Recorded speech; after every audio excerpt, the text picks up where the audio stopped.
UAP, Unidentified Anomalous Phenomenon. Are they extraterrestrial? Interdimensional? Time travelers in origin? Or are they simply a result of top-secret military projects? False flag alien invasion psyops, drones, or other human-made aircraft? Join the discussion now on UAP Crossfire.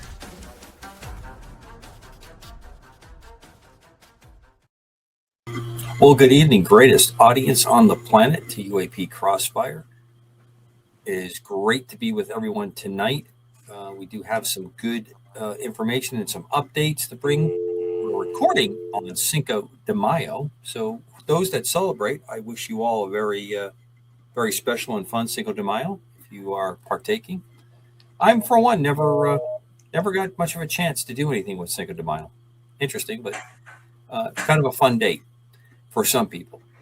And as always, I normally try to end the show with it, but I'm going to always start out with God's peace that surpasses all knowledge and understanding. And that leads me into where the Padre is. We all got a very, to some degree, worrisome message. The dear Padre, as he is apt to do, gives us the live updates. And he let me know that, and all of us, that he was in the emergency room and he was suffering from a gallbladder situation that was going to require surgery for its removal.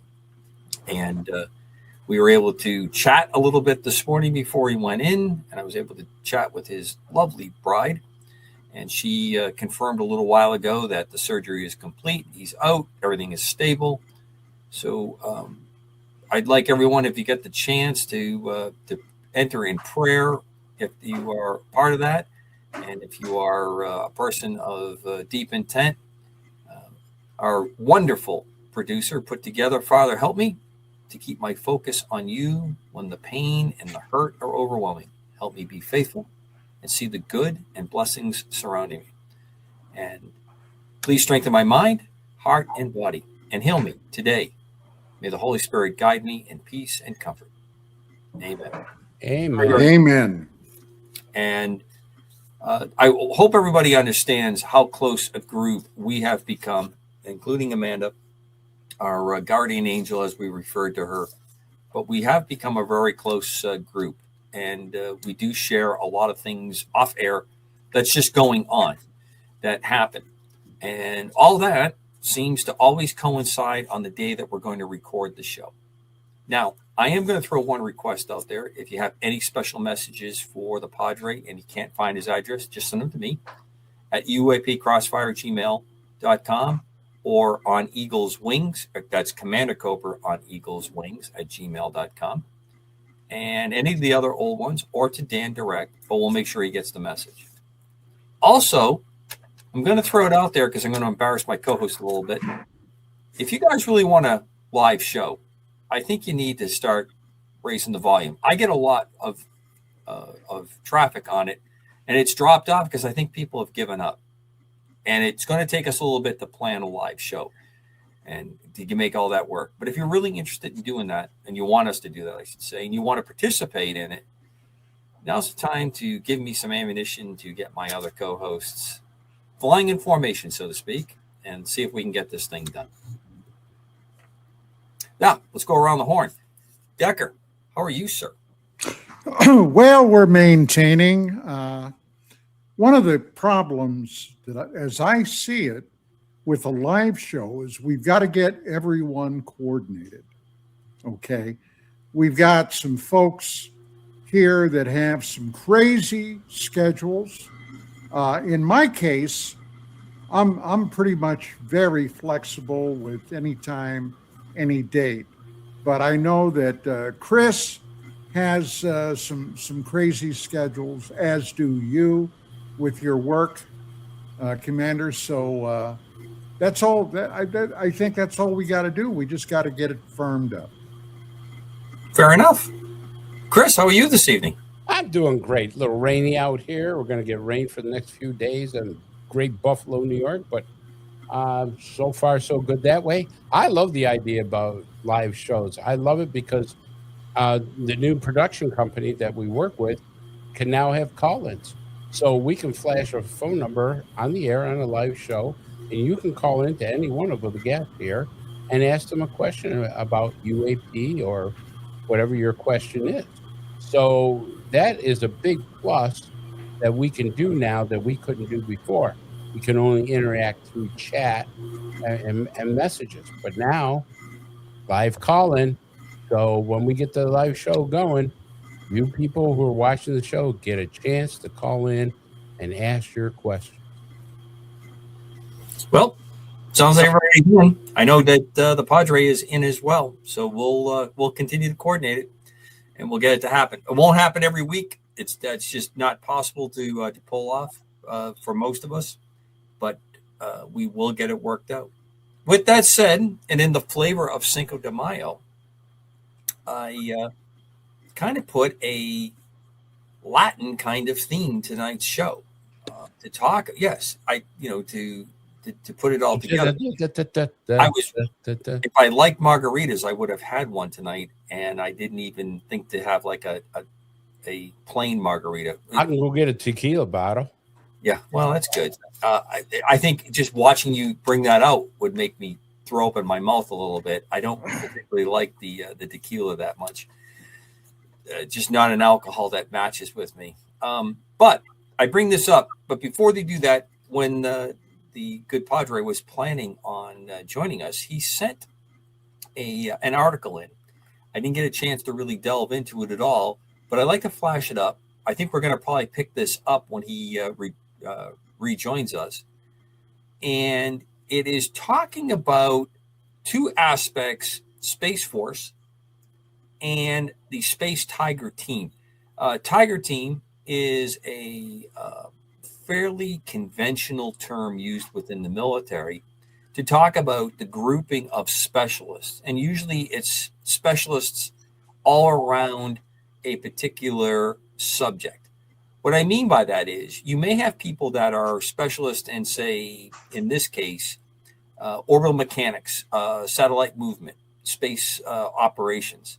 But you may even have very mundane subjects like people that are computer specialists, logistics support, communication experts, networking experts. These people are put together so when they go to a site or respond to a case or a particular investigation, they have all the resources that they possibly need to work that and get results, and in a very short time. And they generally have very specialized authorities that allow them to jump right onto the subject and go drive it to a result. Where if you're in a normal organization, a normal military type unit, there may be norms and process there that doesn't allow that to happen quickly, where things would have to go up. They generally have a problem. Tiger teams are usually sent to a problem. And that's the interesting thing that I look forward to reading that article and hearing what the Padre had come up with. Decker, any thoughts?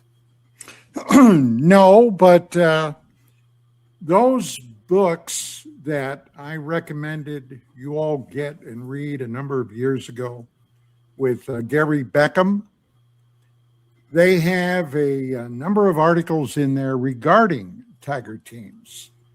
And I never encountered that when I was in the military. Okay, I never encountered that term. But I found those very interesting. The aspect of bringing in a group of highly qualified specialists and to take a real in-depth look at a problem or perceived problem. Right. I'm not surprised by that at all, Commander. No, I'm not either. That's a good point. I don't know when the term Tiger Team came into existence. I do remember hearing it in the 80s, in the late 80s, when that was specifically thrown out. But I don't know the history behind it. And I think it probably does reflect back to literally Tiger response in Vietnam.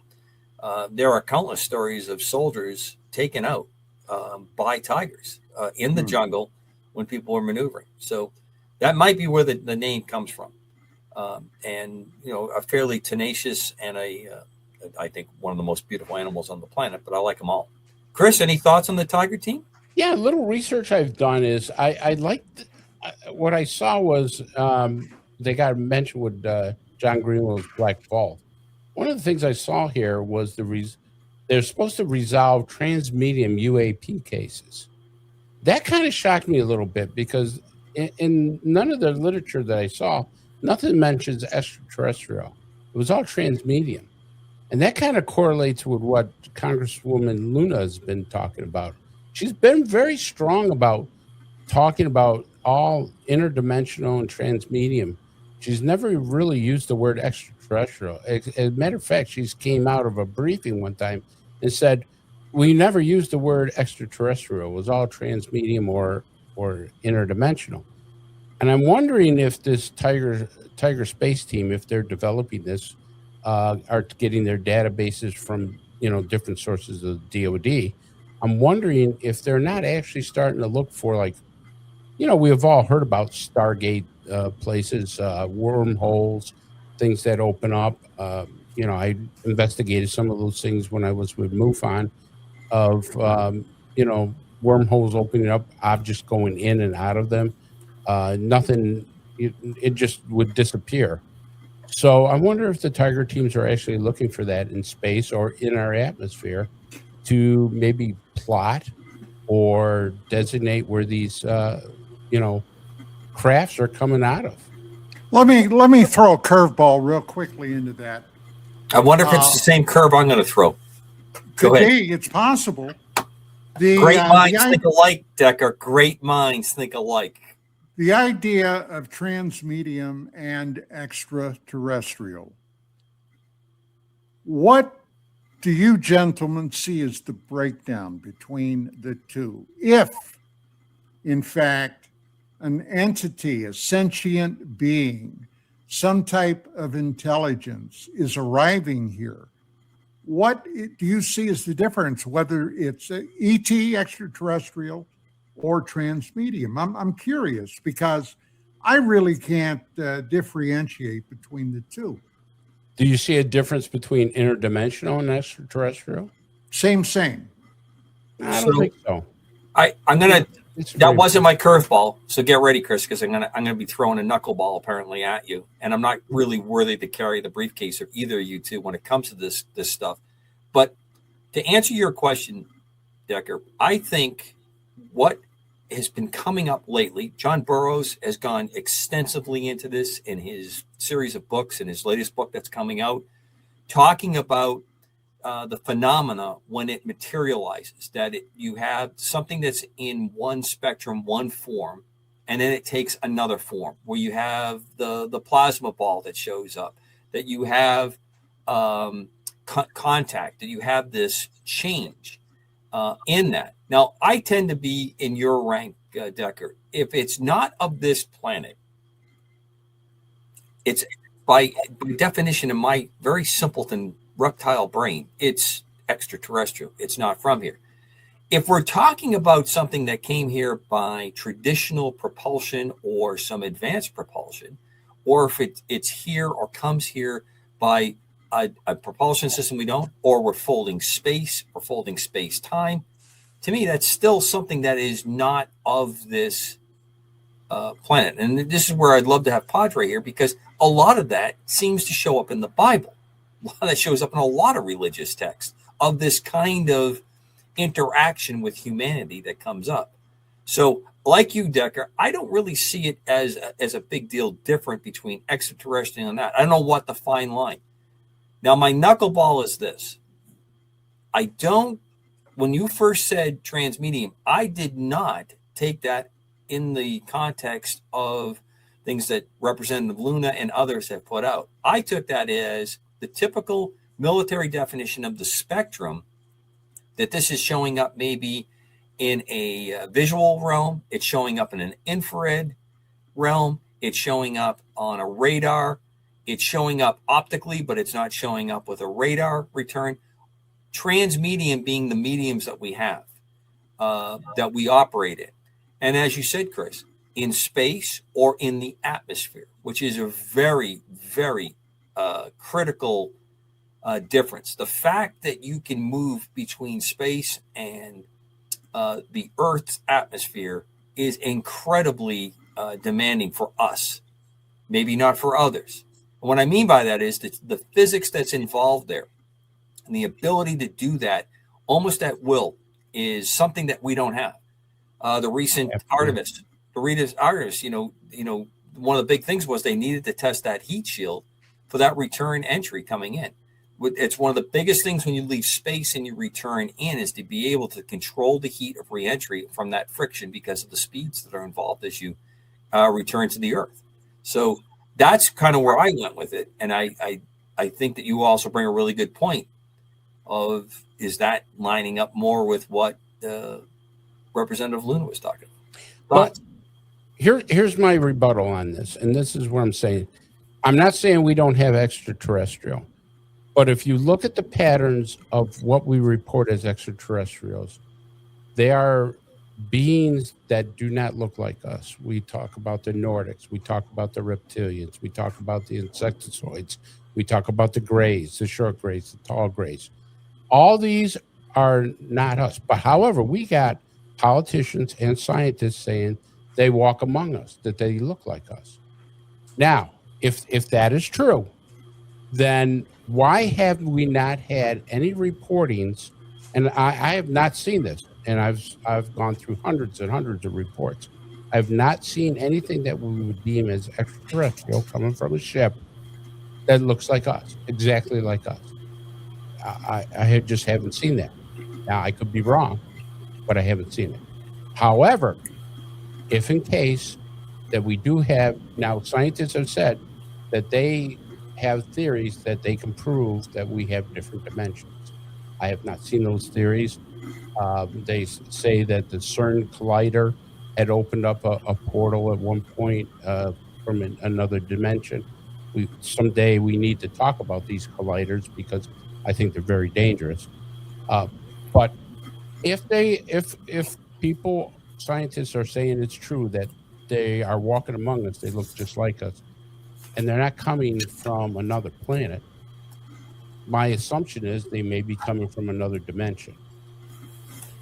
And with that in mind, the dimensional shift, I've been seeing an increasing amount of odd stories floating about the internet, which of course that's your first clue, the internet.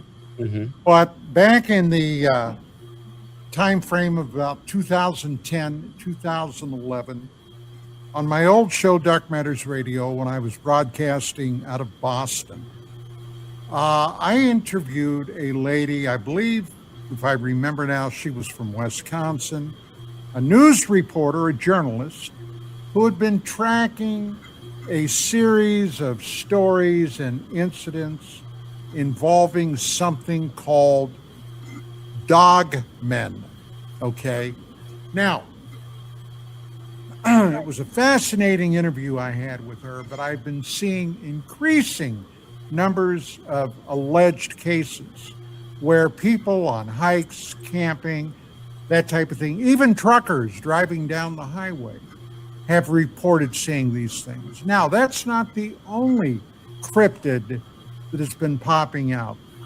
Something called a crawler, something that you can find representations of this alleged creature all over the internet. Truly terrifying looking creature.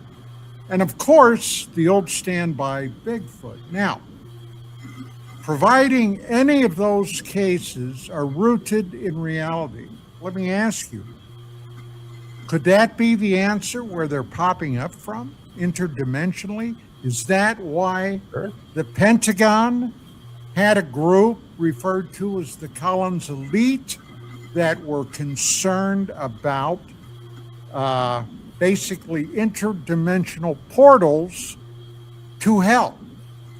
Well, we have had scientists say that they photographed portals opening up.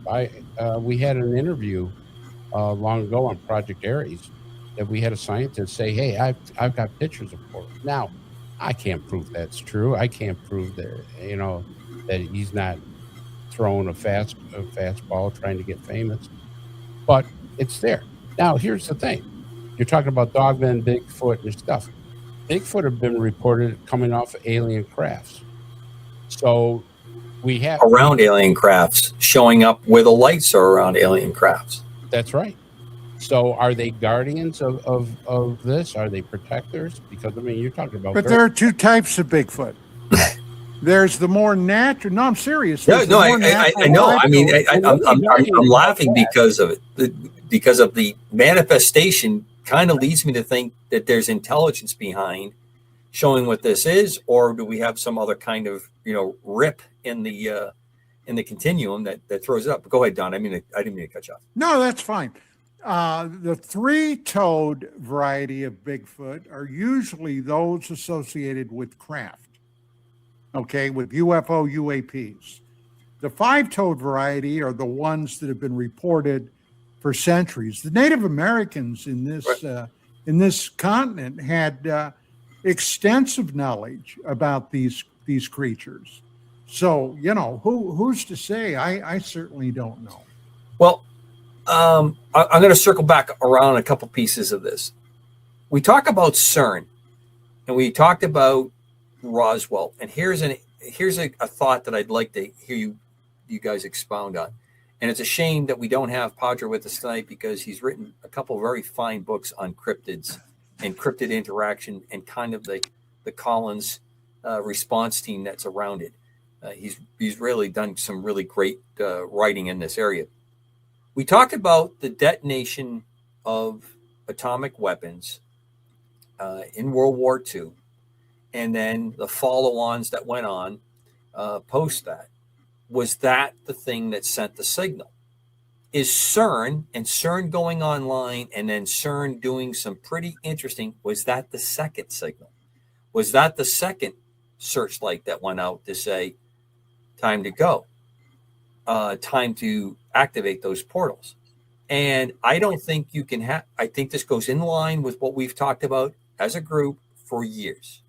This is all interconnected. There's not just, there is paranormal aspects to the UAP and UFO phenomena. I mean, if you can bring a craft that flies in the atmosphere, but looks pretty, not capable of easily achieving space flight, and it's going in and out of portals, does that explain that? Well, do you remember what Jim Mars said? The late Jim Mars. He always said that when the atomic bomb was exploded, he said, the kids have found the matches. And that's a very distinct saying, meaning that we've come from an age now where we've discovered atomic energy, atomic weapons, atomic energy of that sort. And you're right. Same thing with the CERN. Was that another signal? So we have probably given these signals out to other species that are either in our dimension of their own, or from extraterrestrial point of view from another planet, picking up these signals, say, we better see what these guys are up to. Don't forget what happened in the 50s in light of all those above ground nuclear tests, not only here in the United States, but in the former Soviet Union. And China. A movement began, among the UFO aficionados. It was called the contactee movement.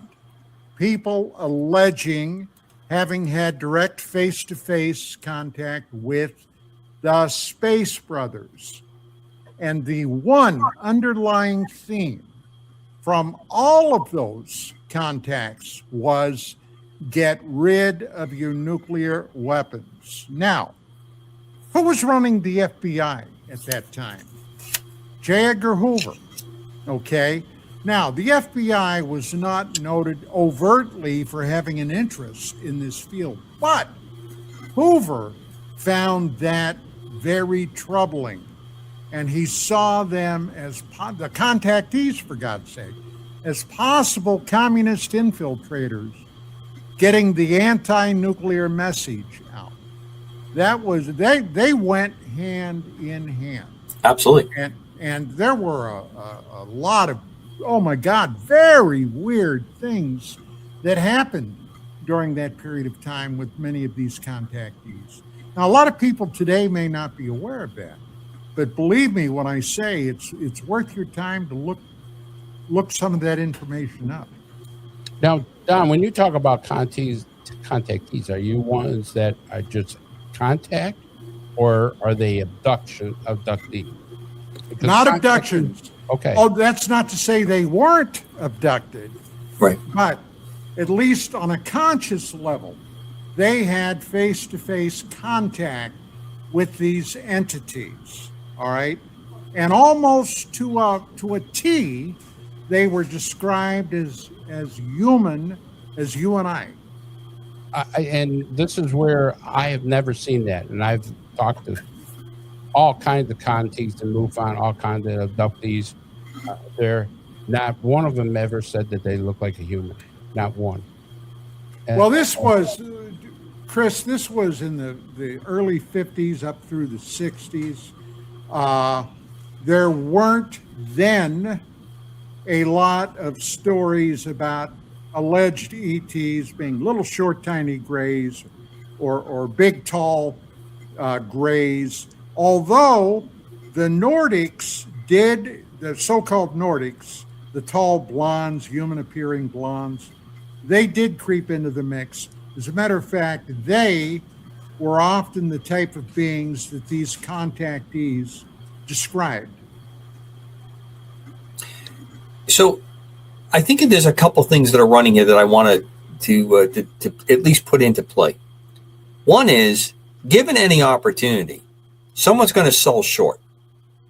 Okay? And what I mean by that is, if I think Hoover was correct, by the way, I think a lot of the movement of UFO and now UAP has been hijacked for the ability to try to throw and sway everything from elections to public opinion to support, not support, all those things going on. So I think that that's part of it.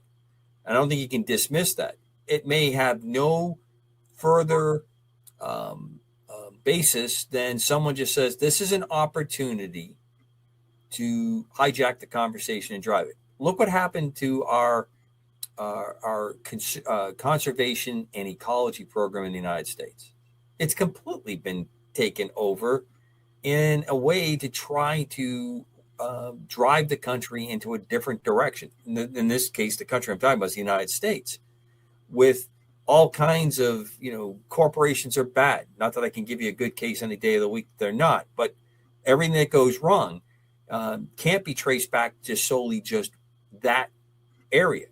But you have a lot of generated activity around that. Now you enter the new media age. And it's much easier to manufacture. And now with AI, you're able to manufacture with incredibly good pictures. Interestingly enough, I haven't seen much show up in this particular area. It hasn't shown up. I'm waiting for it. And I'm wondering what's going to happen with this continued drive towards disclosure that we are hearing, seeing in some degree. But it doesn't surprise me that I think it's been very well established. I couldn't put my finger on the exact passage, but there were aspects of Blue Book that generated activity to thwart people from understanding of projects that we were producing. Weapon systems, primarily aircraft in this case, that we were producing. Same thing is happening with undersea activity that goes on. Some of that is definitely technology that we or somebody else is trying to perfect. Now, let me ask you a question, Cobra. Do you think that the phenomenon has gained a great amount of popularity as before? I mean, because it was very popular in the 50s, the 60s, not so much in the 70s, but the 60s, UFOs was a big thing. Absolutely. I think the crisis of what happened, economy-wise in the 70s and everything that happened as we were drawing down on Vietnam, because Vietnam ended mid-70s, the 75, 76 area of timeline. I think that that's part of it, what was driving that. I do look at our times now and our Gen Z crowd that's looking at stuff They have the ability to dig into stuff because of the internet. And like their interest in religion, I think that there's interest here as well. Plus, it's being talked about at fairly high levels, and it's being talked about with a little less, maybe, I'm not going to say phantasm on it, but there seems to be a little more maturity to somehow that this is being discussed. Yeah, we're going to look at the files, we're going to open it up, and then the interest is, well, why isn't it coming out? What's going on? And then all the what I call the people that are selling short are getting involved in this. If you go back to my premise, and I think we've all have certain amount of agreement with this, we have been lied to from the beginning for whatever reason, good, bad, or otherwise. And the lie now is so big, so out of control, so damning that you have a lot of people that are trying to cover down, for that. And the times we live in are very litigious, and I think that that's part of it. I think you have a growing interest in it again. I think some of the popular movies over the last couple of decades have brought some of the attention back. And now we have more and more things going on, and it's fusing with all the other things that are happening in the world schism that's going on. So you tend to have people say, okay, this is a possible. Convince me. Decker, you look like you're ready to tell me something. No, I was just listening. But you bring up a very interesting point. If you were to look at how this field was viewed in hindsight from the 60s, the 70s, people at that time, especially in the skeptical side of the equation, people like Philip J. Klass, people like Donald Menzel. I am convinced, totally. I didn't know Menzel. I did, however, know Klass quite well, and some other skeptics that were making a lot of noise then about these people were tinfoil hat wearing morons, and the people being, of course, people that were following, researching, and writing about UFOs. Now, I am convinced that, for example, Phil Klass, and I got this directly from the source, a law popped out of the woodwork back in the late 60s, early 70s, that stated that anybody without authority or permission that was exposed to extraterrestrial items, creatures, whatever the case may be, could be immediately grabbed, locked up, and the key basically thrown away until such time as they were deemed not to be a threat. Are you familiar with that law? I am, and it's an offshoot of the Manhattan Project. That law was established during the Manhattan Project for anyone who became aware of the Manhattan Project. That people were sent to mental institutions, they were sent to jail. Habeas corpus, in many cases, was suspended because of the war and because of what they stumbled onto. Well, this was, of course, years after World War II. But that's the basis of it, as I understand it. But I was told by none other than Dr. John Brandenburg that at one point he was flying somewhere. Phil Klass was there. And this I'll say about Philip J. Klass, and he's been dead a number of years now. When it came to UFOs and talking about UFOs, he could be a vicious, backstabbing piece of excrement. All right. He genuinely, for example, Stanton Friedman. Okay. Now, Friedman was living in Canada at the time. He had a family member that was very ill. Stanton was out trying to earn some money and things like that. to help with the medical bills. And he was soliciting to give lectures, and Stanton gave a tremendous amount of lectures over the years. He was one of the original, stars, if you will, when I first entered the field. And class behind Friedman's back went on a letter writing campaign to get Friedman disbarred from these, especially academic settings, because he was very good at giving a lot of college lectures.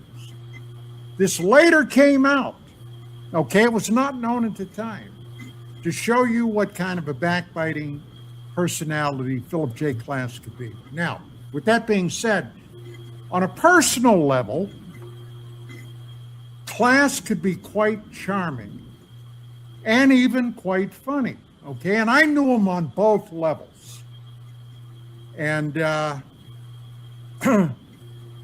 I finally had my last conversation with Klass on my on my radio show on CRN, Cable Radio Network, UFOs Tonight, where we got into a great hot debate concerning the 1952 Washington, D.C. overflights. Make a long story short, I busted Klass in a couple of his assertions. He ended the telephone interview by screaming, "Bullshit, bullshit, bullshit." And when I chided him on his language, he hung up. Okay, that was the last time I ever talked to Phil Klass. All right, I just have to say the irony of you chiding somebody saying that word and them hanging up on you. I got to tell you, that's gold. Okay, that's gold. That's in my heart forever. Okay, that's in my heart forever. I just got to say that up front. Different time, different I understand. I completely understand. I just cannot allow the irony of that situation to not be commented on, because I'll get emails. Cobra, you let them off on it. And the other part is, you said that like I thought Beetlejuice was going to show up. I thought Amanda was going to have like another tile show up when you said that. And I said, oh, here it comes. Something else is going on.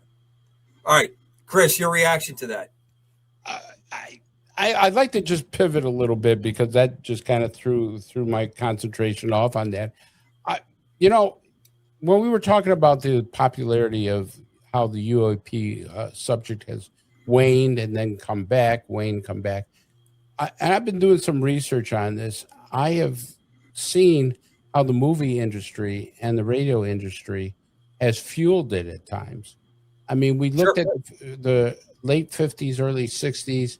We started seeing all these programs like Earth versus the Flying Saucer, The Men from Mars, The Invaders. Remember the series, The Invaders? The Day the Earth Stood Still, the original one, the black and white. And then it wanes off, and then it comes back again in popularity. Don't forget The Thing. No, The Thing, absolutely, The Thing, and the double thing, one with Kurt Russell and the other one with I wasn't going to Desi Arnaz. Yeah, James Arnaz. Excuse me. James Arnaz. Oh my God, Desi Arnaz. That's the Cinco de Mayo. I get a margarita after this, because I got Desi Arnaz in it, and he did Star Trek, and we wouldn't have Star Trek in syndication if it wasn't for him. So and Lucy, right. But if you look at what they've done to escalate it and de-escalate it, like it would drop off. Like, for instance, Roswell became a very big series back in the 90s. It started with one series where it was teenagers that were from another planet and stuff. And then they had another series where they were older, different group, but it was older. But everything that I've seen with the X-Files, with the Invaders, with the series called Invasion, none of it is good. It all portrays them as being hostile, being Earth takeover. It's would have war. And I'm just wondering, and I started thinking about this. I wonder if they're preparing us for something. Well, I think part of the reason that you have these cycles, it depends on who's pulling the levers. Who has Right. the ability to get budget to do this. So you have that aspect. And if there are, Paul Revere's out there that want to get the word out that the ETs are coming and they're not good, then you're going to have that kind of presentation. And then you look at some of the others, and I think a lot of it also is based on the kinds of literature and books that are written. When you have a more scientific, more maybe intensively thoughtful type of treatment of it, where they show some aspect that they want to accentuate. But what was the one that was very popular in the 80s? They ate little guinea pigs and mice and rats. V. Where they took an adaptation of like the resistance of the French fighting the Nazis, and then you had these people that collaborated and you had people that didn't, and then there were aliens that did not go along with it. They were aligning themselves with the Earthlings on that, the full aspect of on that. So I think you bring a really valid point up, Chris. I think there is a group that's trying to prepare us that this is not good stuff. And I'm glad you brought up V, because what did the real invaders look like? They were reptiles. Reptiles, draconians. And what do we always say? They're always the bad ones. And draconians. But, I mean, that to me though can easily be traced back to who shows up in Genesis that causes all the problems. The serpent. The serpent. Okay, reptile. Yeah. So I get that, and in that, since you brought up V and you brought up the fact they look like us, unless they were able to reveal their true appearance, right? And that may be a great theory too, because I have yet, because obviously nobody's ever come out and said, "Hey, I'm an extraterrestrial. Test my blood, do this, that," or peeled off somebody's skin. Now there have been reports, and this is where things get really dicey and confusing, where people have said that I have seen people shift their eyes. Right. I have seen people. Well, that the professor, when he was on the show with us, kind of made a remark at one point when we had Professor McCanny on. Right. And he used that exact wording on that. John. And he said, and if I told you who that was, you'd be shocked because everybody knows him. Oh, and then we had a guessing game. Who Right. might he have been talking about? Yep. Now, I'm not gonna mention any names. But, No. that would be unseemly, and we've already thrown the BS bomb out. So now back to the BS bomb and upsetting very learned bettors that you had to deal with over the years. You never spoke to him again after that? never. No, that was it. Not until he died. And the guy smoked Marlboros. He must have smoked 3 packs a day. Wow. I mean, one after another. I would bump into him at, hey, look, he was an adult. We're all adults. If you choose to smoke, you know what the problems potentially are. Sure. But Phil just one after another, after another, after another. And I'm surprised he lived as long as he did, to be honest. Did he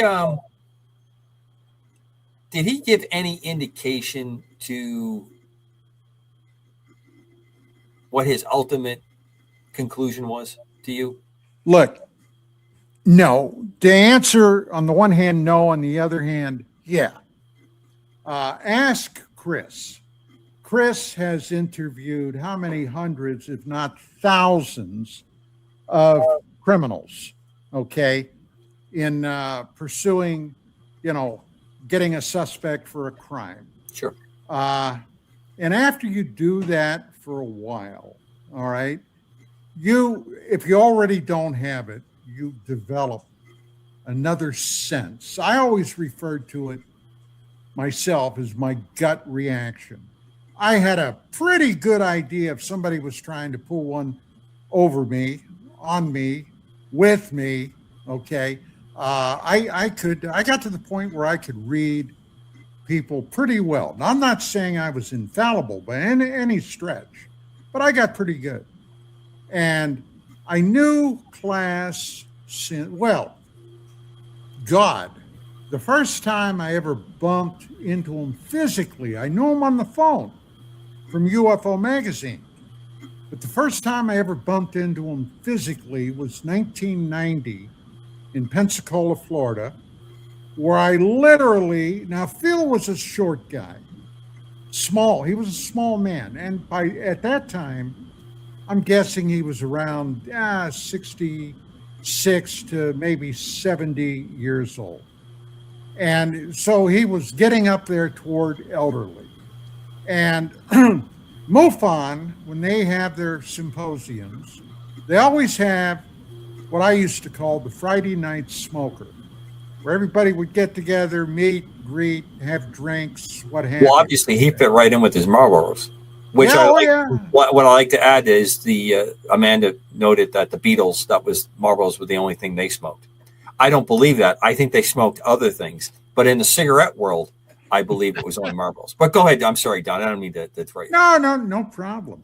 But a 250 or 60 pound Bubba who was drunk saw Phil Klass, one of the UFO faithful, okay?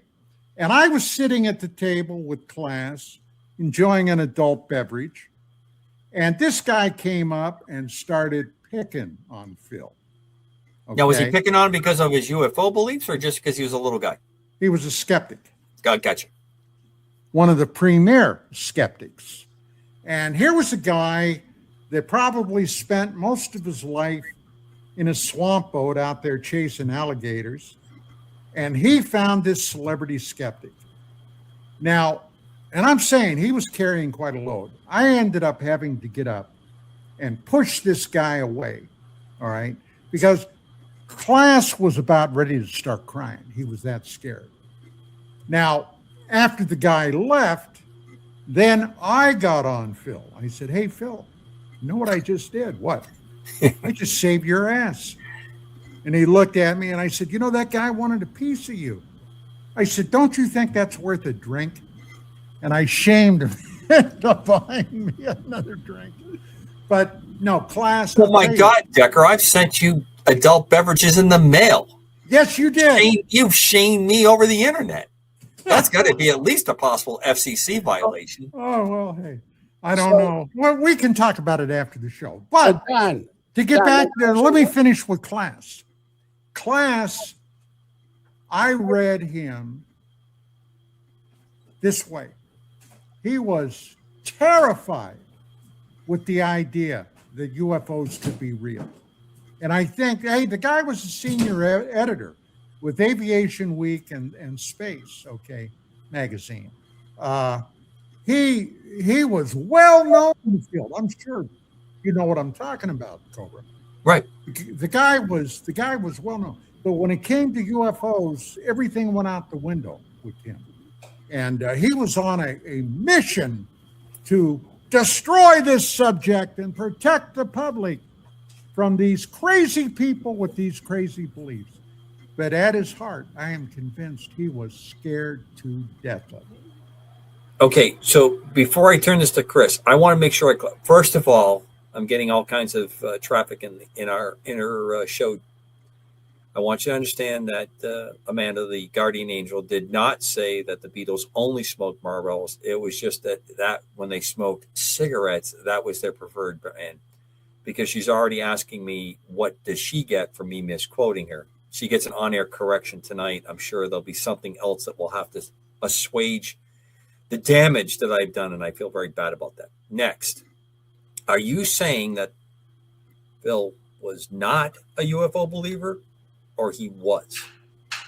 Secretly, I think he was. And do you think that the reason that he was on this, to use a term that's common in our lingo today, a jihad against UFO people, is for what reason? trying to keep the public from being overly concerned and scared as he was, or was he a plant?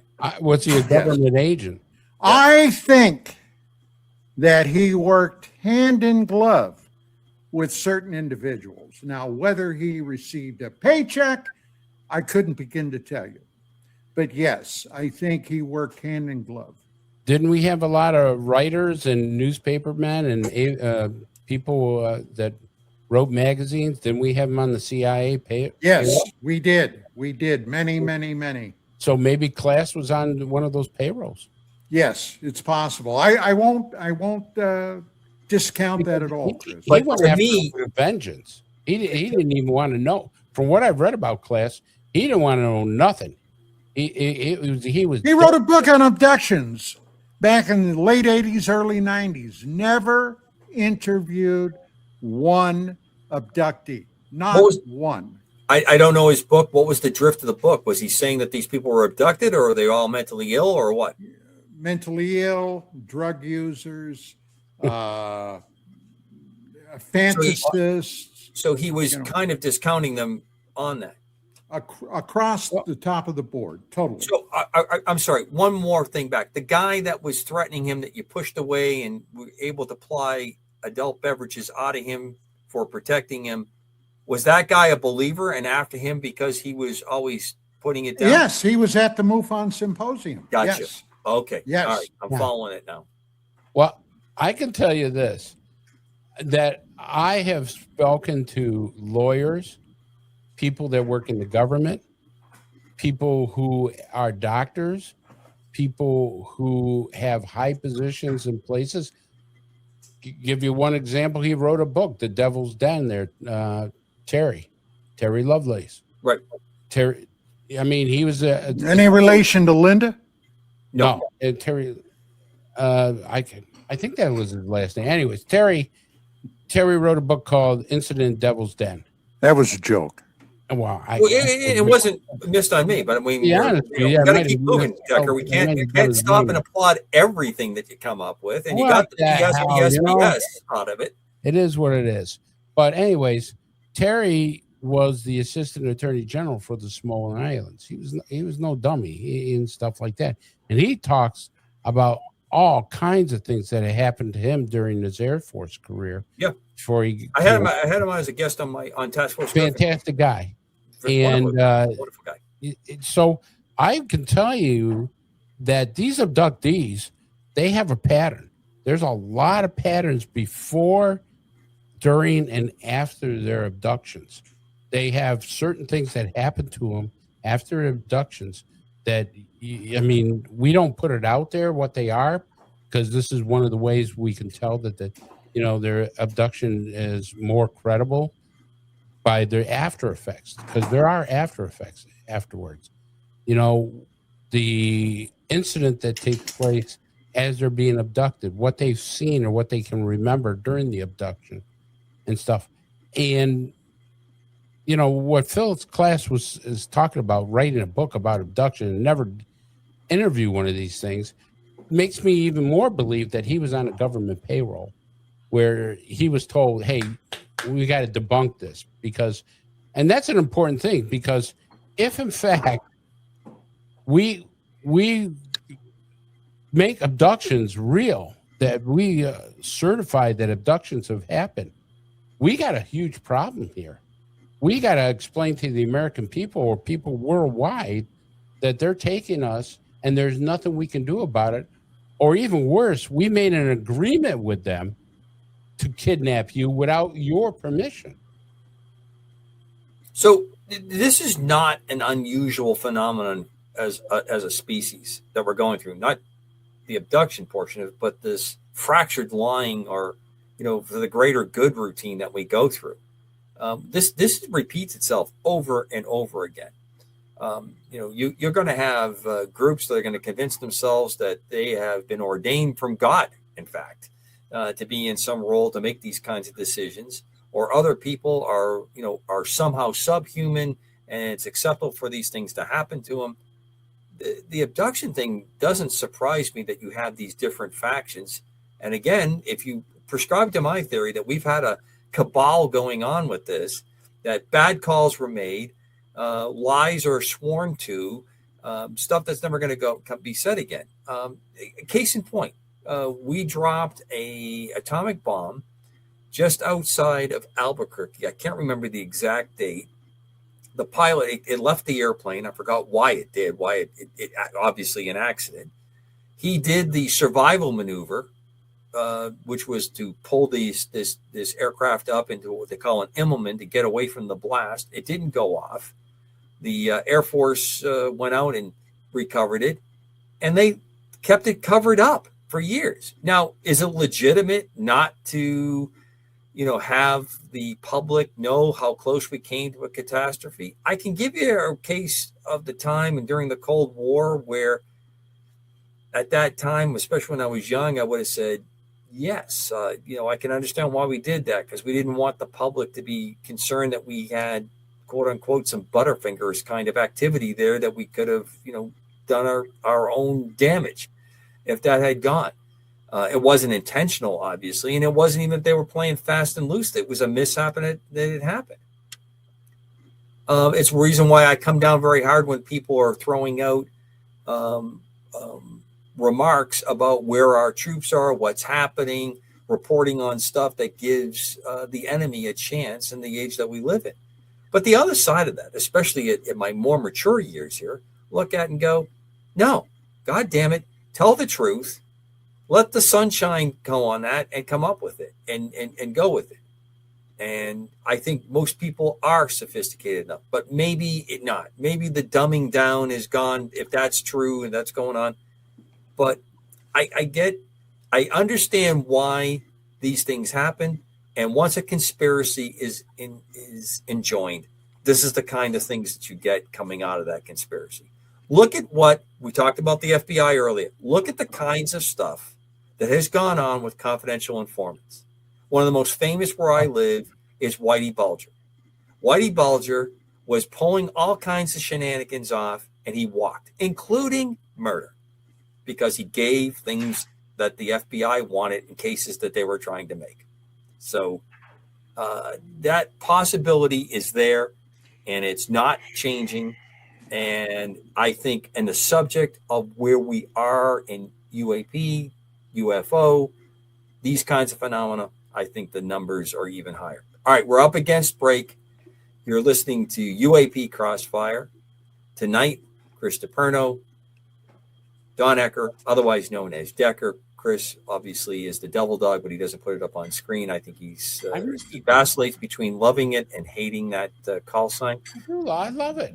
We're missing the Padre, who I'm asking all that hear this, when you hear it, please send out prayers and good vibrations for him. He had some emergency surgery today. So we are going to take a quick break and we'll return. And maybe we'll pick up some of the Cinco de Mayo subjects. But this first hour has been a lot of fun. Be right back.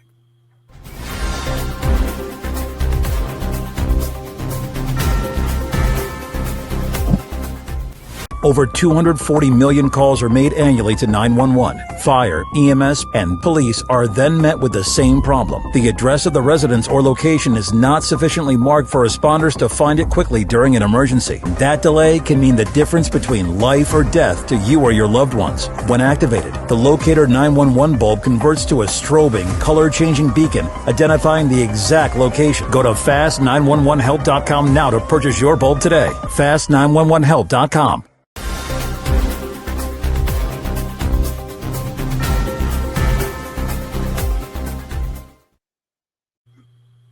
Well, welcome back to UAP Crossfire.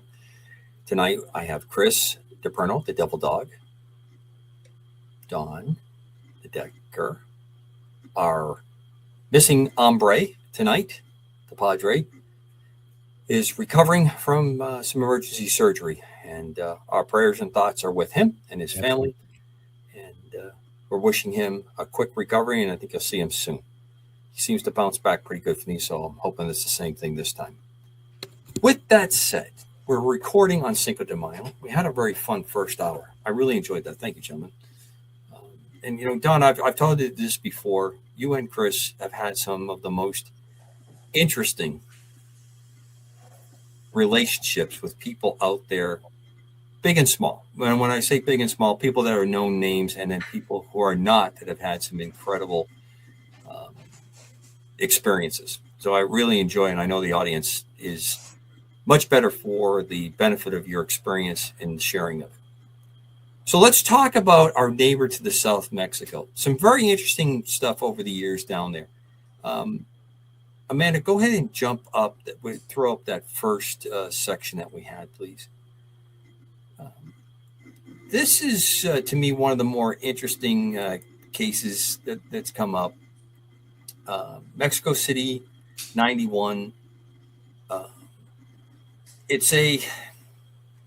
Well, first, do you both prescribe to the same theory that I have, that events in Mexico are as legitimate as anything else? I've seen over the years some stuff that's been said that's, I think, a little bit whacked. That, that Mexico is not, an accurate place. I don't agree with that. Your thoughts on that to start? Who? Either one.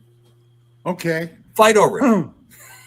Vicky and I were, of course, when this case began, we're publishing UFO magazine. And we started getting some calls from some of our subscribers and others down near the southern border of Mexico that there was a tremendous sighting that had just developed. Now, this was in the midst of a solar eclipse, all right? And then we saw the video, because videos were taken of that. And I mean, there were a lot of videos. Now, the one video that sticks in my mind, okay, was this object, pristine, clear depiction of a saucer that was flying in the sky that flew behind a building. And at that time, a purported newsman, Mike Wallace of Mexico, okay, Jaime Mason, was the guy that jumped on and started running with this. Now, over the years, Mason became extremely problematical in my mind. The latest fiasco, I guess the best way to say it, and keeping it family friendly, all right, were these alleged aliens pulled out of the desert, burials of aliens, okay, that he ended up having a great big massive news event. If I recall, it was down in Mexico City, and they were obviously anything but aliens, Right. all right? Others jumped on the bandwagon without having any firsthand experience with it at all, like Dr. Stephen Greer, okay, maintaining that this little short thing, all right, looked like an aborted fetus to me. I don't know what it was, but that's what it looked like, okay, as proof of aliens here on planet Earth. So to make a long story short, Mason has never been on my to-go list with anything happening in Mexico. But with that being said, Mexico is rife with UFO reports, and especially around active volcanoes with lights flittering about the mountainsides. There are those that think that this is the aftermath of the volcanic process. Others claim they think it, in fact, is evidence of actual UFOs. I don't know.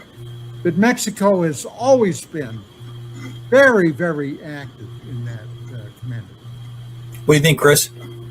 Well, I want to take the Mexico City sighting first. When you have multiple people from multiple areas seeing the same thing, when you have a UFO sighting that's very distinct over a city, and you got person from the north side, person from the west side, person from the east side, and they're all reporting they're not exact, but they're similar. And that's what you want to see is that they're similar, not exact. Because if they're exact, they're playing from a story. And so when you have that, you find it more credible. Now, Mexico is a hodgepodge. Who the hell knows? Because just like Don says, there's a story where you go, "This is absolutely ridiculous." You see some pictures and you go, baloney. I mean, you don't have to be a UFO expert or a UFO researcher to know that picture just ain't there. I've seen pictures they swear of bodies look more like a grammar school person putting paper mache together. Let's face it. And I'm sure Don has seen the same thing, and you too, Cobra, where you go, you just start laughing, go, yeah, okay, whatever. But when you have a sighting like some of the stuff that Mexico has had, it makes some of it credible because you have multiple people from different areas claiming this sightings. It's no different when we talk about like the Chicago airport sighting, O'Hare, when you had baggage handlers, pilots, air traffic controllers. Well, you had the same thing in Mexico at their airport. You had multiple people from different walks of life or different things that gave, the same story, just about the same story with a little bit of difference there that did that. So to me, there's a lot of stuff in Mexico that we haven't touched. And I'm glad we're doing this 1 hour on it because there's some good stuff down there. So in this same particular case, any reaction to Michael Schratt's narrative on the U.S. military involved in the Koyami incident, where the report is that the Mexican military that responded were killed when they died when they got close to the UFO that had crashed. Any thoughts, reactions there? Don, you want to go first? Yeah, sure. Look, when it comes to the topic of UFOs, there's only one big brother that handles that seems to have carte blanche all across the board. And that's the United States government and military, primarily the Air Force.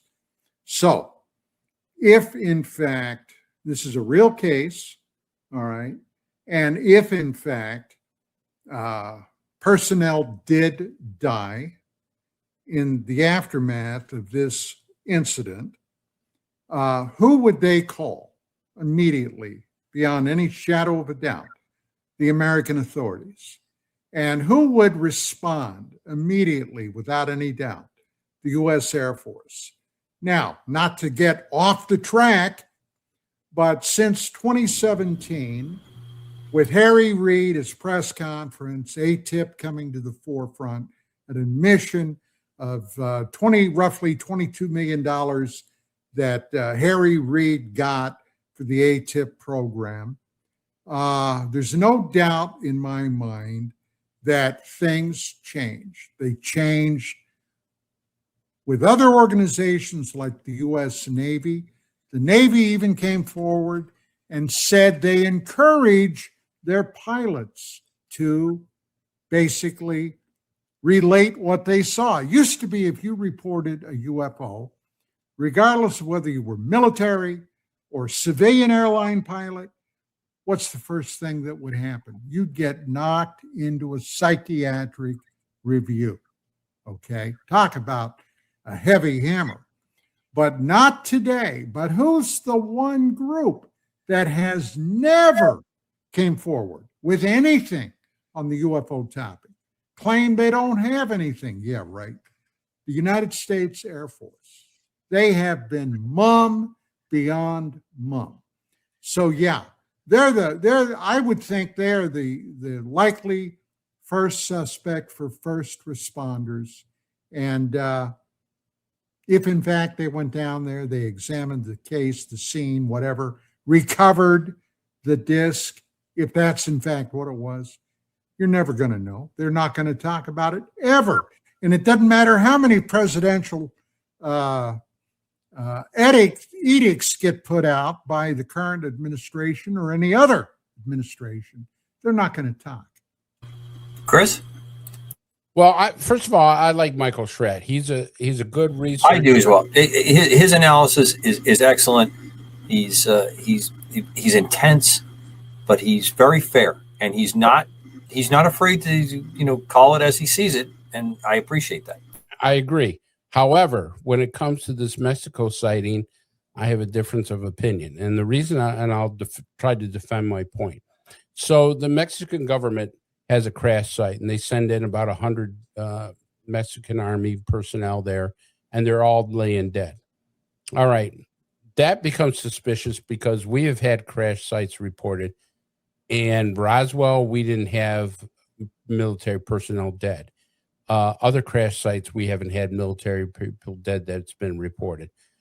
However, that being said, we do know after the fact that military people, pilots especially, who have had encounters or too close to a craft, have had physical effects afterwards. Now, even pilots who have been crashed by UFOs, we've had MiGs and we had Cuban pilots and everything, they didn't die instantly in their crafts. Their crafts have been destroyed. So this is where I differ with Michael, where he says there was 100 Mexican soldiers dead there. I have not seen anything to back that up where we've had instantaneous people dead. I've had reports of animals that have been zapped with rays, and 3 days later they die. They die of internal radiation poisoning. I've had people who have been exposed to ionized radiation poisoning that have had effects afterwards. Gary Nolan has done MRIs on pilots and other people who've had changes in their brains, hardening and white spots in their brain. But nothing instantaneously like Michael is reporting here. Now, that's not to say Michael's wrong. I can't prove it either way. But I go by a pattern of what I've seen in the past that makes me think that I'm not sure how much this is, credible. And I'll leave it at that. So let's just kind of roll around with this one just a little bit. You have brought a really good point up, that this is unusual or out of the ordinary report. And I know this is going to upset some of the audience. This kind of gives me the theory or the feelings on two parts, that this is not extraterrestrial in its nature or its control. Because it sounds to me, if that occurred, we had this initial very high injury and casualty rate, that this is something that chemical or biological kind of agent that very quickly caused this issue. So is this part of a rigged up propulsion system? Do we now have rupture of that and it goes forward? Michael's description is that they sent hazmat teams in after that. And the other part of this is what kind of tags on to what Decker was saying, that we're sharing intelligence like we do with NORAD, like we do with all other aspects. And, one day of the week we're upset with Mexico, and the next day of the week we're, breaking piñatas. These things, what we see publicly, what goes on, as you know from law enforcement, when you've dealt with anything that's on the border, I dealt with this all the time when I was in the service. You could go one-to-one with most of the militaries, including some that were fairly unfriendly, and get it pretty much straightened out that if there was distress, if there was something going on, or if there was a common threat, you could get down to the matters pretty quickly. This always appeared to be something that we were tracking and mobilizing, that the Mexican forces were brought, to line on this, and we were responding in kind with it. And the situation was different, or it was compromised in a way that they weren't prepared for. And if it is extraterrestrial, it's probably something that was added into the SOP, the standing operating procedures of how you're going to respond. To have those capabilities. Back to that Tiger team kind of thing, where you're going to have with you people that are extremely well trained and skilled and instructors of how you don on these protective gears, and more importantly, what you do with that stuff afterwards. I remember years back, very good friend of mine, he worked on the RB-57 program. It was kind of the forerunner to the U-2, and then it supplemented the U-2, and they were doing a lot of work, and didn't fly as high, but it was a high altitude reconnaissance platform. When they came back after a particular operation that had gone on in Asia, they were so hot, they had the aircraft park out and they started to clean it and have to clean all the material. And they got the flight crew out of their flight there, and they were wearing a pressure suit. All that material was taken right away, and immediately it was buried practically on the site because it was so hot. They were radiated so much, and immediately got them into the cleanups and things like that. Now, I don't know what happened afterwards, and I'm sure that kind of exposure probably led to very unhappy outcomes. But those things occurred. Those things occurred in not UFO, UAP related stuff, just spy versus spy kind of nonsense that we go on as the human race here going on to see what the other folks are doing. The other one that I wanted to bring up, Chris, is not very far from where I'm speaking tonight. In Wakefield, New Hampshire, 1978. I remember when this happened. I was in high school. Mm-hmm. We had something crash in a cold winter day on a farm up here. It melted the ice. It melted the ice in a circular pattern. There was a rapid response team that showed up very, very quickly. It even had what I would call a B actor level man in black. I mean, this is one of the most interesting small cases to study. What it was, without question in my mind, was a Russian satellite where its nuclear engine was compromised. It had opened up. And that's what melted the ice. The ice would not melt. They recovered everything out of it. There was at least 100-year-old oak tree that died because it was right at the shore of that. And unfortunately, the man's dog was playing in the water, and the dog died of radiation poisoning very shortly afterwards. And it didn't form ice for the rest of the winter because of the residual radiation that was left over. And then eventually, that pond actually went away. And the farm went away. The land got sold, and not much was ever said afterwards on that. But the surrounding activity on that went with that tells you that these things can happen and happen fairly quickly. But an almost instantaneous one does draw some attention. It does make you wonder what happened there. But I think it's an important note. And like I said, Michael's just not one to in my mind, to play any kind of fast game. He has the thing on there, so there's a lot there.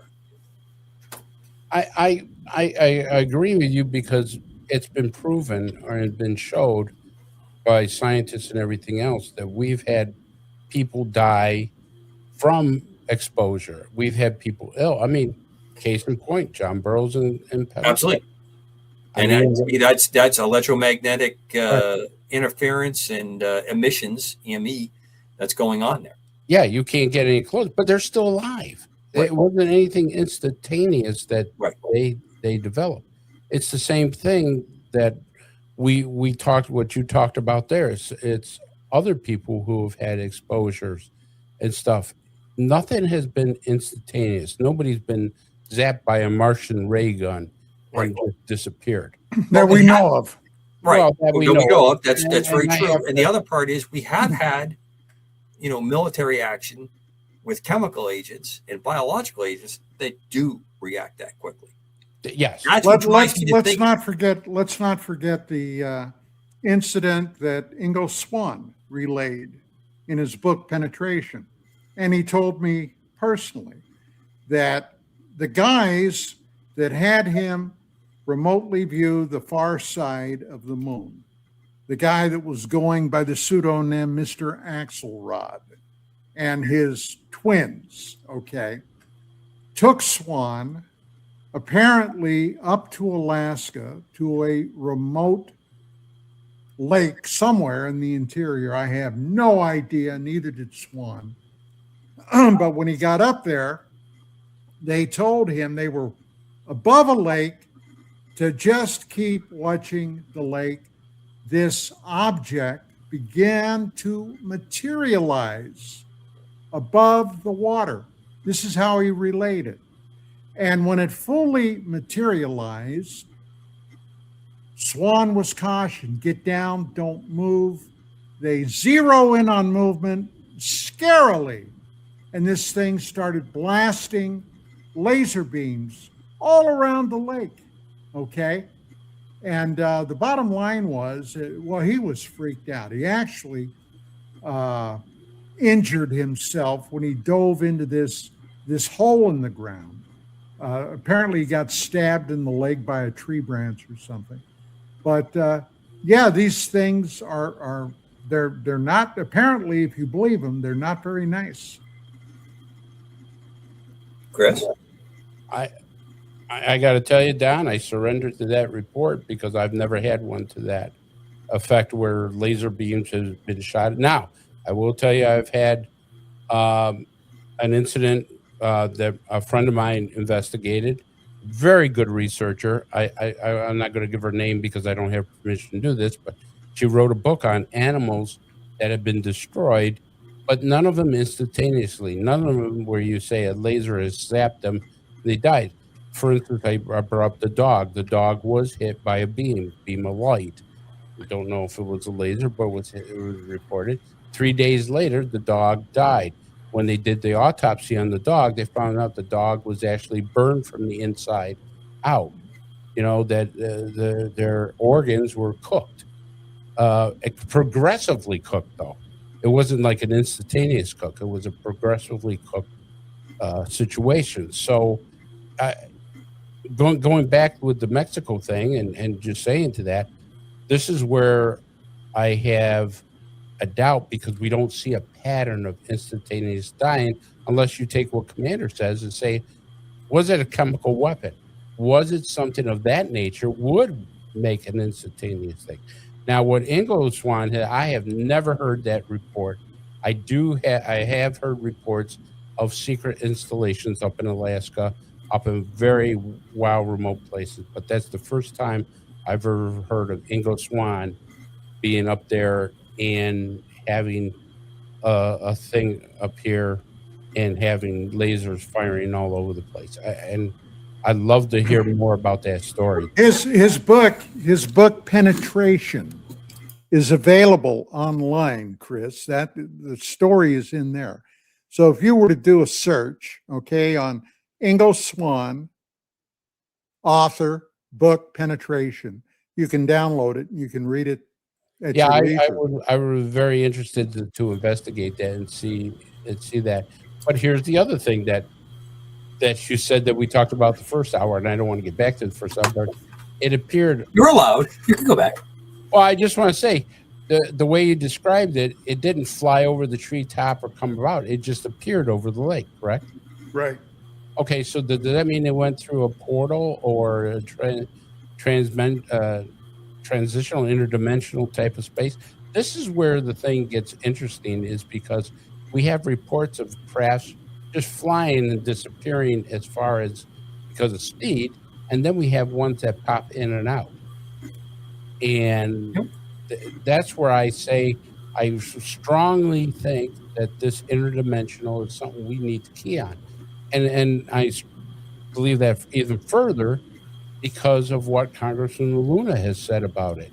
And I think other people are trying to give us the hints that there's a spiritual component, as the commander said, but an interdimensional component. And that doesn't mean the two aren't connected. They could very well be connected to this.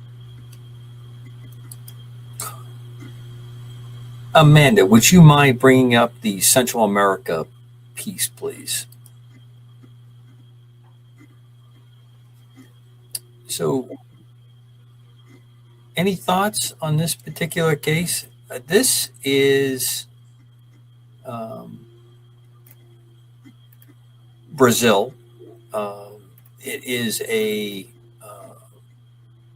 I'm going to murder here, but I believe it's Crixias UFO incident. There is everything you can want here. The foreman that responds to it, this thing landed near his farm where he lived with his family and worked. He was hit by a beam of light that weakened him. He died 2 months later, following Chris's kind of timeline of not an immediate. Again, it's always brought up he's an illiterate man, but I don't particularly, that doesn't particularly bother me very much, never has, because I don't think your literacy is going to indicate your truthfulness. And he was, to me, it's one of those cases that there's so much there in his death and the things that have gone on, and some of the things when he describes what had happened. I'm curious what you gentlemen think. Don, you want to go first on that? Well, okay. My firearms training professionally began with the military and then law enforcement. In order for me to utilize a firearm and fire at something, I must be able to detect a direct threat to me or mine. Now, I get kind of queasy when I see something like this. The guy saw these strangers. They ran toward him. He had a weapon. He fired the weapon. And then apparently they in return fired back. Well, I guess the best way to deal with that is you pays your money, you takes your chances. Okay. I'm not sure what threat this guy perceived. Perhaps just the fact that they ran at him. I don't know, but it seems like a strange story to me. And then, of course, the guy died. Did they ever do an autopsy, figure out what it was that killed him? It was leukemia. Well, leukemia is what killed him. Not an uncommon thing to happen. No, but did he get the leukemia from this ray that they hit him with? Right. See, and that seems to be, the one-to-one relationship there. What do you got there, Devil Dog? What do you think on this particular case? I find this an interesting case because here we talk about a farmer. Now, nothing against farmers, but back in '67, we're talking about, was a farmer an educated man? How much did he know about UFOs at that point? In a small farm, or just, farmers worked very hard back then. They did a lot of manual labor. Still do. They didn't have time for crap and stuff like that. So, and he did have a landing place that the U.S. military did use. No, Brazilian military. Brazilian, I'm sorry, and stuff. So, anyways, for him to say a craft came down, and once again, he says their skin color was the same color as their suits, but it doesn't say what color the skin color was. But it still tells me, well, if it's the same color as their suits, he could distinct that maybe they weren't human. And then he takes a shot at one of them, and supposedly he's a good marksman.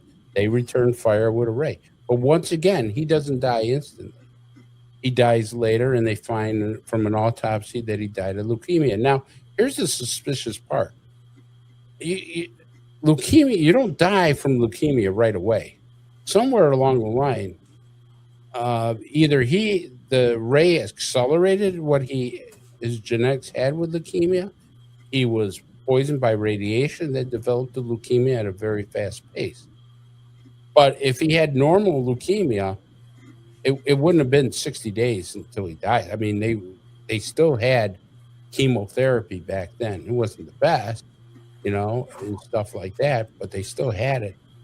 And so I'd love to read more about this one, because this one is definitely a mystery to me. But again, he's not dying instantaneously. He's not. The other thing I want to know is about why did he shoot at these guys? Right. So, I mean, I can give you kind of notional kind of answers to this, but the overall thing that I always want to bring out in this case, very interesting case to me, it lacks certain kinds of details on almost every representation I've ever read of it.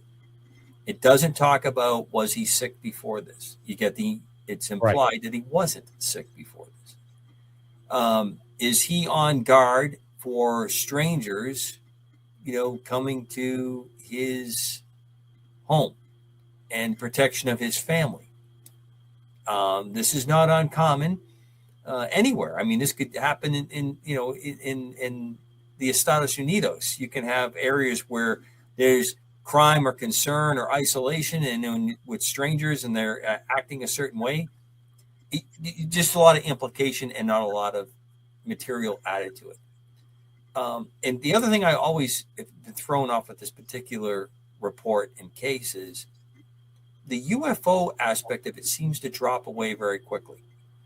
And a lot has resided on the fact that the guilt that this man has, he's talking to the doctor, these things that had happened, and then succumbing to this disease, which it seems to me would have been very difficult for him if he died 60 days after this occurrence, that his leukemia wasn't a kind of a known illness factor, even if it wasn't identified before that. And it doesn't seem to be implied in anything I've read about it. Doesn't say much for the weapon either. No. Shoot somebody and it takes them 2 or 3 months to die? Nah. Fair enough. I mean, again, we can play the game of being kind of apologetic on this. I don't want to, but can I ask you a quick question, Commander, on this? Sure. Why did he have a weapon to begin with? Oh, living out.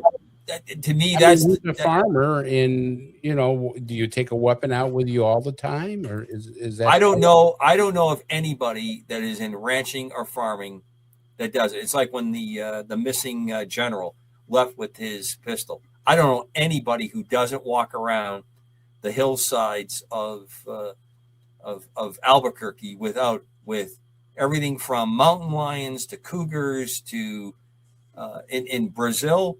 You have the only thing that's kind of a nice animal down there is the capybaras. They're supposed to be like just like great big guinea pigs and very, very sweet. The rest of them pretty aggressive. You have panthers there. You have jaguars. I mean, there's all kinds of very aggressive, predatorial animals there. So it doesn't surprise me in the least that he would be armed and armed at all times when he's out there for protection. And you could have, not a nice population of activity, illegal activity, criminal activity around it at any given time. So no, that doesn't surprise me in the least. Don, are you surprised? No, not the least. No. I'm a little intrigued about there was no forensics. I mean, this is a pretty interesting case. You would thought somebody would go out there, see if there was any type of blood, any type of shells, any type of, something that would show the credibility to the story. Well, I'd be curious to know how soon this gentleman began developing symptoms. He fired a shot. They apparently retaliated with some type of beam weapon, a projected energy weapon. Did that knock him down? Was he immediately affected? Did it take time? That's what I meant by I wasn't impressed by this weapon. It's not something that you would carry, for example, into an active combat situation. No. You want immediate results, and apparently this didn't provide that. So I'd be curious to know how his illness progressed. So the only thing I will say, I agree, Don. I think everything you said has a lot of merit. The timeline is very similar to what I've studied about the people that were, I think, some of the most heroic people on the planet, the Russian helicopter pilots that were flying in the material to try to cover up Chernobyl, to get that containment vessel sealed up, where they were flying in, basically concrete and any other materials they could get to cover the the break, and they died very shortly afterwards. I mean, with the exposure that they had. So the timeline of something like 60 to 90 days, having it come up, and not feeling well pretty much immediately, and then you go through all the stages of that kind of radiation exposure, does seem to kind of match that timeline. But again, without good documentation on this particular case, and I've never found really good documentation. And given the time period, the remoteness of it, and then any other factors that are going on with it, it doesn't surprise me. You don't know those kinds of basic things that you want to hear. Was he starting to vomit? Did he have those kinds of things? Did his hair fall out? Did he have vision problems? All those kinds of things that would give you clues that match medical profiles that they know, and is understood. So, Amanda, go and bring up that next one from Brazil, please.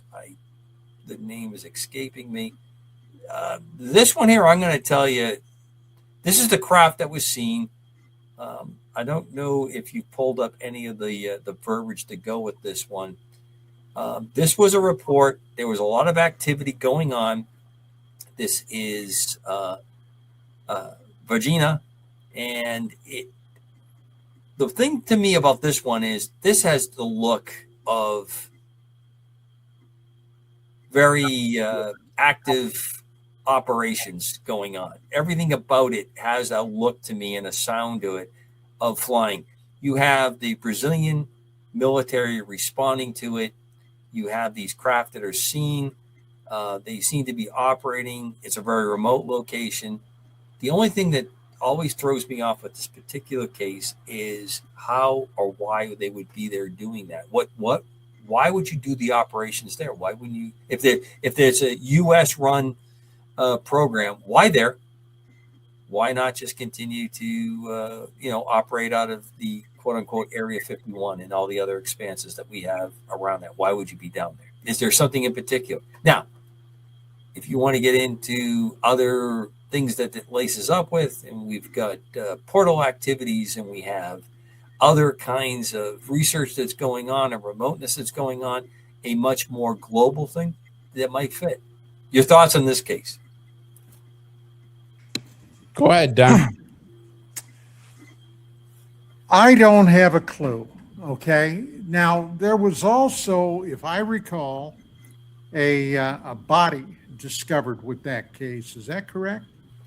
I think so. I'm not up to speed on that to give a definitive answer, though.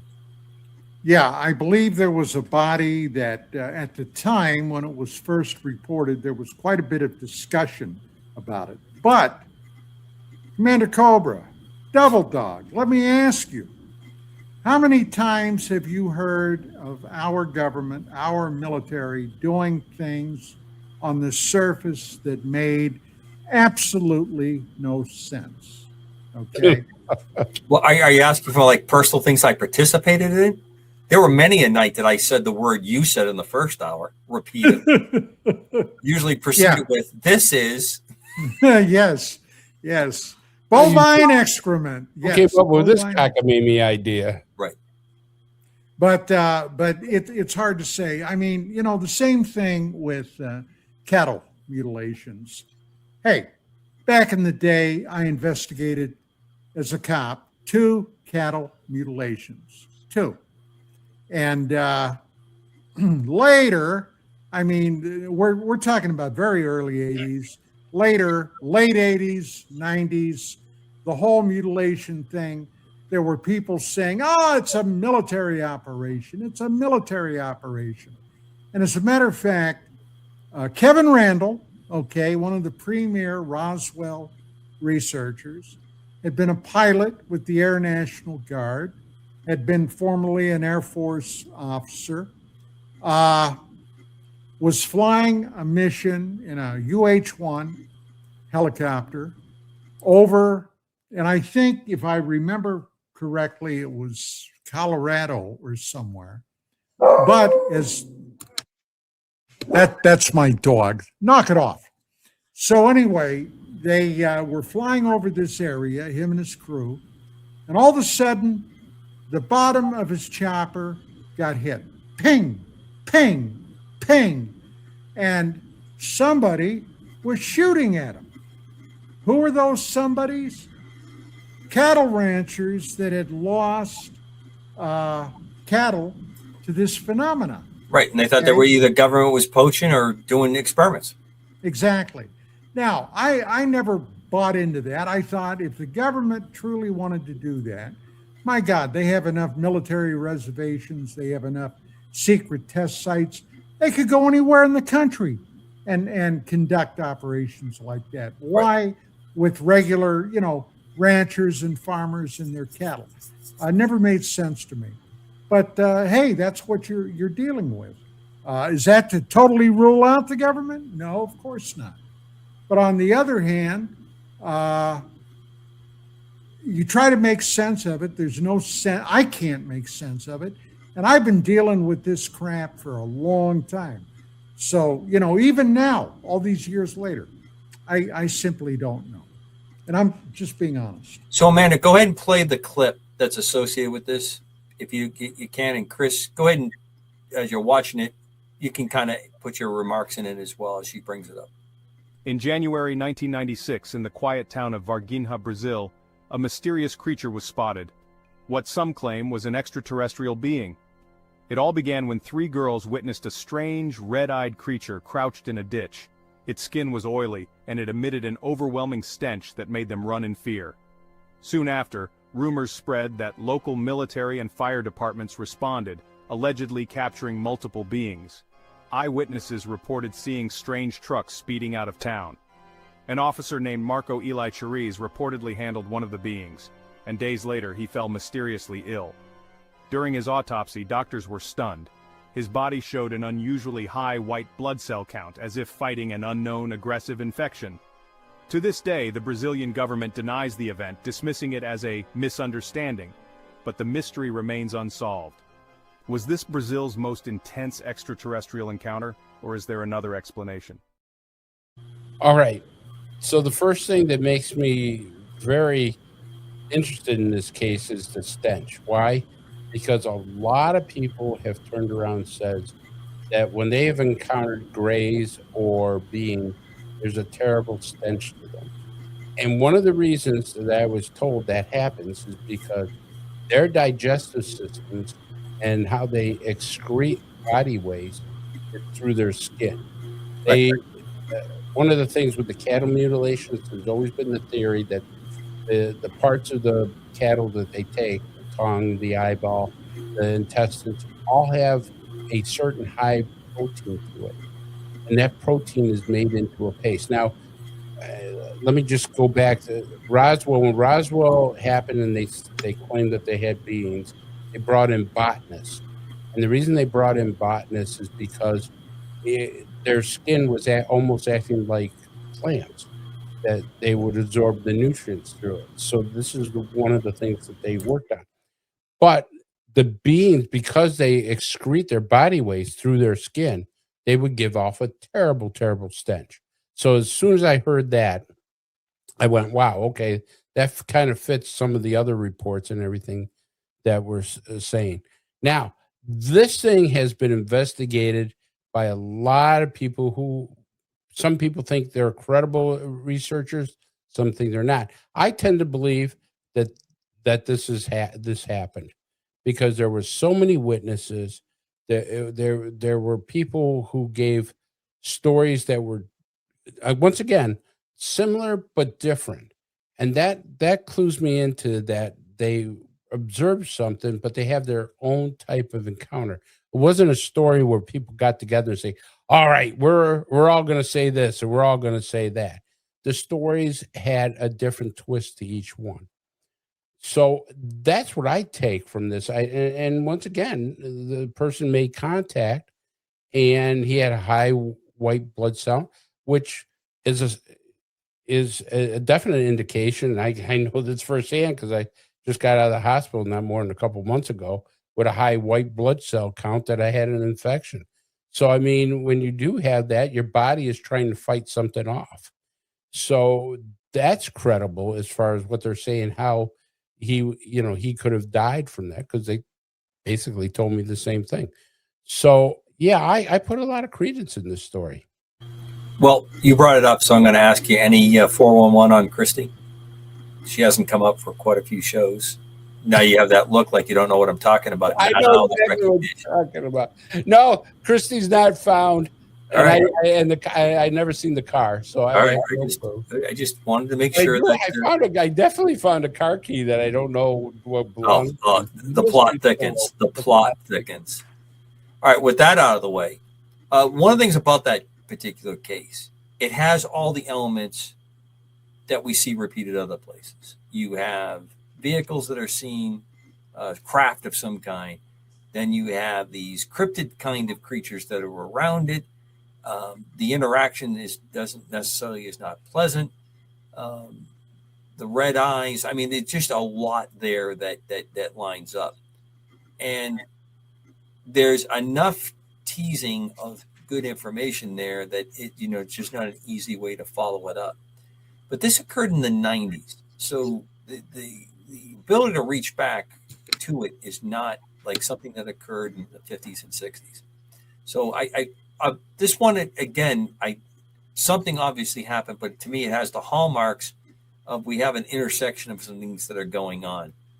So for what it's worth, as we're coming down to the end, I want to try to jump to these two things: the Cuban jet operation that went on.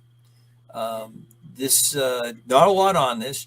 The aircraft that's seen here is launched. There's a pair of them that are launched to go after a vehicle. The vehicle they go after is not, it's pretty high speed. It's not, real high in altitude on that. This is a fairly common air breathing altitude. It's a little bit low if you're doing reconnaissance work. If you're in a U-2 type aircraft, at a minimum, that altitude would be doubled. You'd be in the 70,000s for most of the operation. So there's some interesting barriers, but of course the report is that it engages in a defensive way when these aircraft approach, and one of them is exploded. It detonates. It's destroyed. Chris, I'll start with you. Well, one thing that's interesting about this is that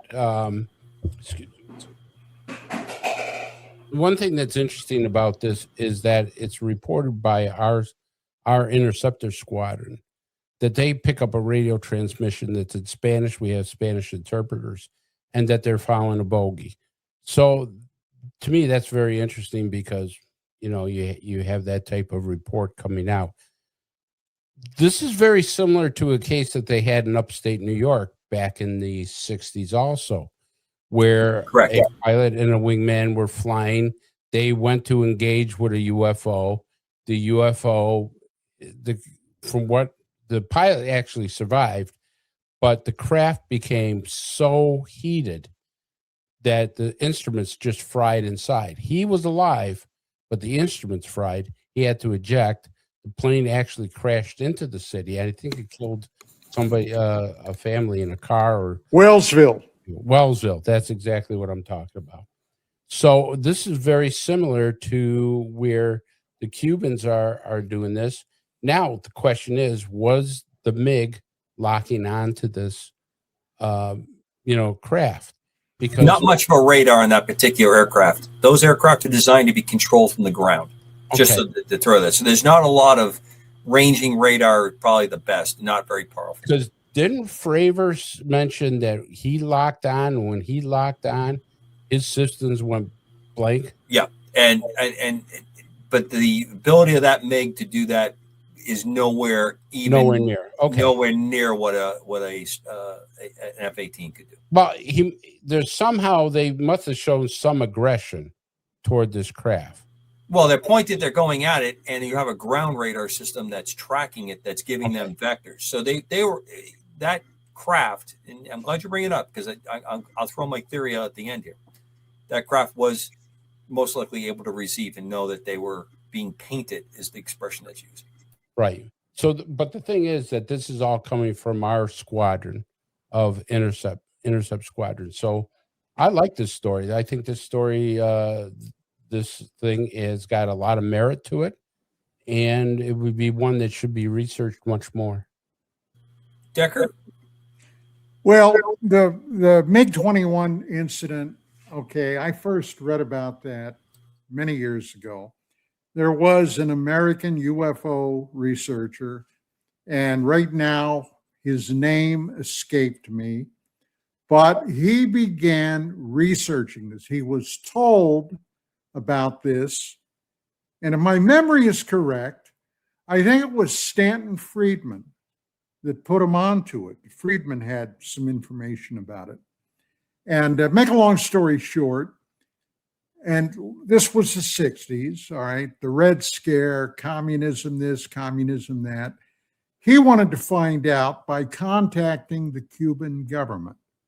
So he contacted someone in the U.S. government. It might have been the Air Force or somebody, Department of Defense. The next thing he knew, the FBI were at his house interviewing him, wanting to know what the hell was going on. And he basically told them about this case, got no reaction from them, and said, well, I'm just trying to get permission so I can contact the government to inquire about whether this MiG-21 jet was knocked down or what the case was. And that blew up into quite a little soiree at the time. Bottom line was he was never given permission to contact them. And then I guess, like so many things in the UFO field, it evaporated.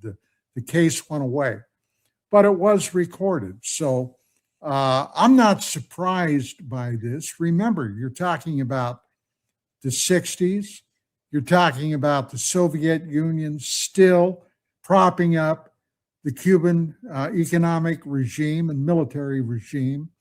And they're a country that believed in shooting first, not waiting around for it. They tried to contact this thing, no communication.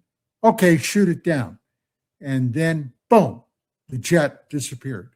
So yeah, it's a very interesting case, and you wonder how many times that may have happened in this country.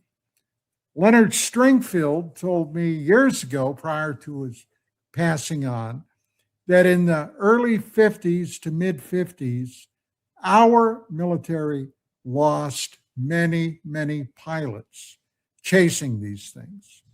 And when I had a chance to meet Dr. Marina Popovich, when she came over here after the collapse of the Iron Curtain, she told me that they had lost MiGs all over the Soviet Union, the former Soviet Union. And these days, they had strict orders to not engage. So there you go. So I'm going to give a quick wrap on this one. I have very low extraterrestrial play on this one. Everything about this one looks like something of ours that went down there looking. This is post Bay of Pigs. This is post missile crisis. This is continuing engagement by the then Soviets with the Cuban outpost, very close to our shores. A lot of activity. That unit that's doing the radio intercepts.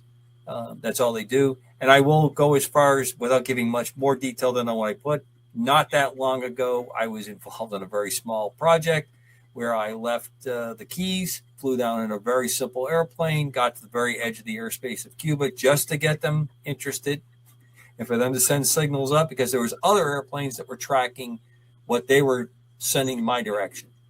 And quite honestly, as soon as I heard in Spanish that I was being warned off because I was approaching a region, what they call a flight information region, I turned left or I turned right. I flew along that border and then I came back. And we did this a number of times over a number of days for this project, showing the activity. And it's not uncommon to have it. This obviously, my little adventure had nothing in comparison to what was going on here. We were on the brink of war many, many times in the 60s, especially around places like Cuba on that. So, Well, Commander, I gotta disagree with you a little bit.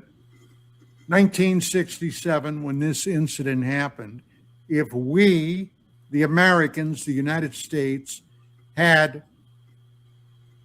technology that could not only evaporate an enemy aircraft, no but John, weapons that evaporation is just the testimony. There was no wreckage recovered. That is exactly how a missile would have taken that aircraft out. Well, I don't know. Okay. I have no idea. But you would think that we would have then used that in places like Vietnam, where our aircraft were being shot down continuously. So, well, I get your point. This one just does not seem that far off the line to me. We're winding down our last few minutes. Let's just quickly do the run to Puerto Rico. To me, one of the most interesting places. We don't have enough time to really give it a good running through, but hopefully in a future show, we will give Puerto Rico a good run through. I have always been impressed with that place, the kinds of the cross section of so many different activities that have gone on there, and as we approach our last couple of minutes, I'll start with you, Decker. Your thoughts on Puerto Rico and as an activity site. well, very simply, back in the day when the cryptid creature was first reported, okay, the chupacabra, it allegedly came from Puerto Rico. That's where it was being reported. The goat sucker, okay, allegedly a creature with long fangs that drank blood from its prey. All right.